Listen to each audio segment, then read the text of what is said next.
Hello guys! Hello para to sa lahat ng Leo. Welcome Leo dito sa aking channel, Kapalaran 888. Welcome. Alamin natin kung anong messages, vibration, gabay energy para sa lahat ng Leo. This is general reading. Pwede tayong makaresonate dito. Gamitin lang natin Leo ang ating intuition. Okay, this is weekly reading guys. First card mo is Knight of Ariel. Okay.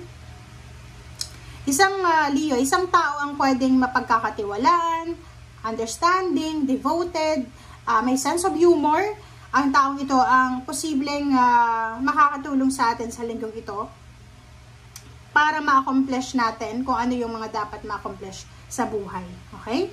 So this week, magpaplano ka with this one. Okay? Magpaplano ka kasama ang taong ito.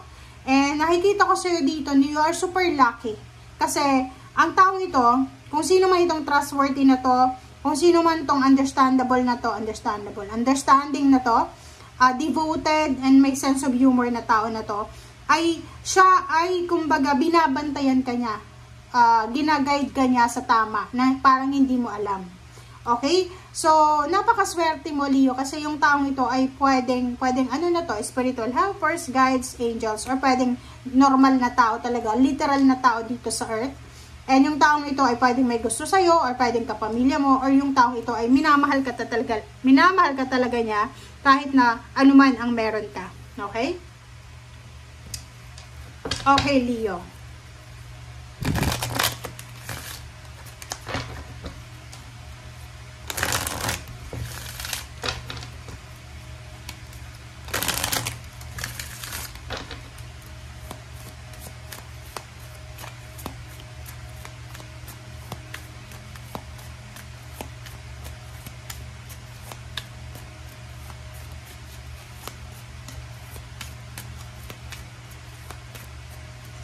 Okay, wala pang lumalabas, Leo.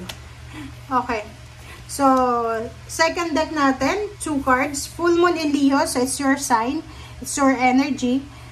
Sinasabi ng bara sa'yo na go wild and release control. So, ibig sabihin nito, take risk, 'di ba? So, as much as possible, try natin lahat. Try natin lahat ng possible. And alisin natin yung pagkokontrol sa sarili natin or sa sitwasyon. Lalo sa emotion natin. Alisin natin yung control natin sa ating emotion. Okay? So, I hope na nakikita nyo guys. Pasensya na guys, parang feeling ko ang dilim ng ating video. Okay? So, release control, go wild. Leo, ikaw na ang makakapag-desisyon dyan. Kung ano yung gusto mong gawin, gawin mo na. Take risky decision. As much as possible. Kung talagang yan yung nagbibigay sa'yo ng parang kasayahan, komportable ka, why not? Diba? Okay, first 2 cards natin is the High Priestess, number 2, and Page of Cups. So, sinasabi ng bara sa'yo dito, in the near future, maiintindihan mo Leo kung bakit nangyari yun sa'yo dati pa, or maiintindihan mo kung bakit nangyayari ito sa'yo sa ngayon. Okay? So, makinig tayo sa sinasabi ng ating intuition. Dahil, pwedeng sa ngayon, hindi ka kontento sa kung ano yung meron ka, but in the near future, maiintindihan mo bakit nangyayari ito sa'yo sa ngayon. Okay, second card natin, strength card number 8, it's 8 of Swords, so number 88. Okay, infinity sign. Sinasabi ng bara sa'yo na magpakatatag ka lang. Kay Leo, pwedeng sa ngayon, pakiramdam mo you're in a stagnant situation. Pwedeng sa ngayon, ang pakiramdam mo is nahihirapan ka. Or pwedeng sa ngayon, pakiramdam mo restricted ka. Yung parang kahit anong gawin mo, walang nangyayari. Dito sinasabi ng bara, be courageous, be brave.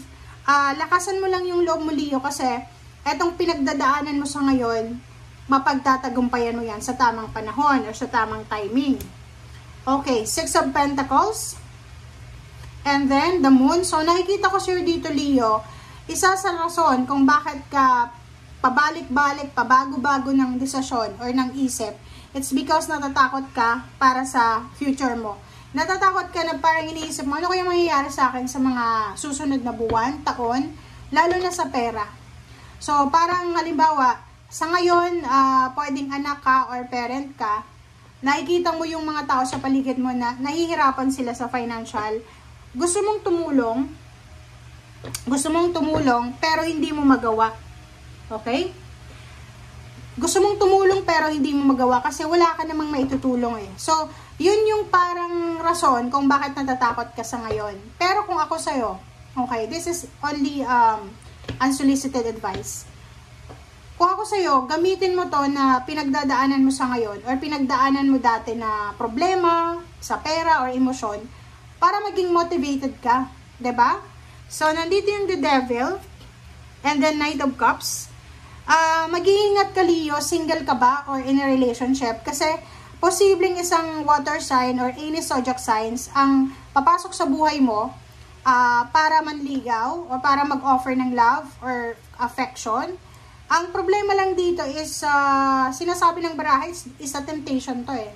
So kung ano man itong relationship na ino-offer sa'yo, pag-isipan mo mabuti, pag-aralan mo mabuti, kasi hindi yan sigurado na talagang stable and secure yung relationship na yan. Four of Pentacles, sinasabi ng baraha sa'yo, Leo, na this week makakapag-isip ka na kailangan mong mag-ipon ng pera. This week makakapag-isip ka na importante pala pag may pera kang ipon. Kasi anytime may problema ka, meron kang pera na mabubunot. Ten of Swords, nakikita ko sa'yo dito na isang parang relationship or pwedeng isang mindset, isang habits talaga isa. Maraming habits, unhealthy habits, lifestyle, na posibleng i-give up mo siya sa linggong ito. I-give up mo siya, it's because parang feeling mo hindi na siya resonated sa energy mo. Temperance, yun. Diba, Leo? Sinasabi sa'yo dito, Leo, na kung masyado tayong masyado tayong nagmamadali para sa financial wealth, financial stability, sinasabi ng baraha, be patient. Kasi parating pa lang siya. Okay? Lalo dun sa mga bagong graduate, naghahanap ng trabaho, or may negosyo pero hindi maganda yung takbo ng negosyo, hindi makatulog sa gabi kasi namumroblema, nagkaka-insomnia na, may mga depression, anxiety, kasi problema nila ay pera. Dito sinasabi ng baraha, huwag kang mag-alala kasi on the way na yung perang ito. Sasabog yung perang ito sa langit, papunta sa'yo. And Queen of Pentacles, lalo kung babae kang Leo, sinasabi na sasaluhin mo to. Okay?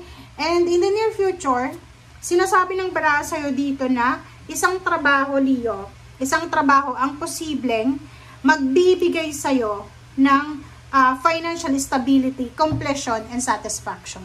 Tingnan mo, Queen of Pentacles, King of Wands, Eight of Pentacles. Isang trabaho, isang business, isang source of income.